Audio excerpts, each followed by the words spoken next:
گندم کے حوالے سے بڑی خبر۔ السلام علیکم دوستو، میں ہوں آپ کا ہوسٹ محمد رامش اور آپ دیکھ رہے ہیں ہمارے یوٹیوب چینل۔ جو دوست ہمارے چینل پر نئے آئے ہیں ان سے گزارش ہے کہ ہمارے چینل کو سبسکرائب کریں، ویڈیو اچھی لگے تو لائک کریں۔ پنجاب اور سندھ کی فلورز مل نے پنجاب فوڈ کے گوداموں میں سے 90 لاکھ بوری گندم اٹھا لی۔ سندھ کی فلورز ملز میں 50,000 بوری کے قریب پنجاب فوڈ کی گندم استعمال کر رہی ہے۔ کراچی میں پنجاب کی سرکاری گندم 76,000 روپے فی بوری قیمت پر فروخت۔ پنجاب میں سرکاری گندم کی قیمت 2940 روپے، نجی گندم کی قیمت 3025 روپے ہے۔ سندھ میں مقامی نئی گندم آمد شروع، 20 مارچ کے بعد فلورز ملز مقامی گندم خریدے گی۔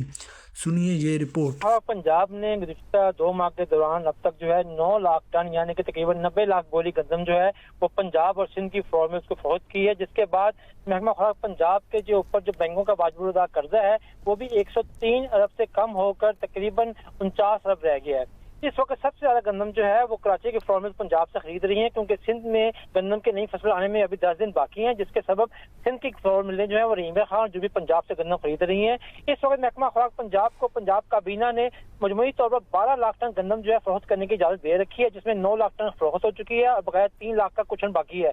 محکمہ خوراک پنجاب کی کوشش ہے کہ آئندہ چند روز کے دوران وہ اس 3 لاکھ ٹن کے کشن کو بھی استعمال کر لے، تاکہ محکمہ خوراک پنجاب کے پاس جتنے بھی پورے پنجاب میں کھلے مقامات پر گندم موجود ہے وہ نکاسی ہو سکے۔ محکمہ خوراک پنجاب اس پر گندم خریداری نہیں کر رہا اور اس کے پاس 10 سے 12 لاکھ ٹن کا کیری فارورڈ ہوگا، جو کہ بطور اسٹریٹجک ریزرو استعمال ہوگا۔ جی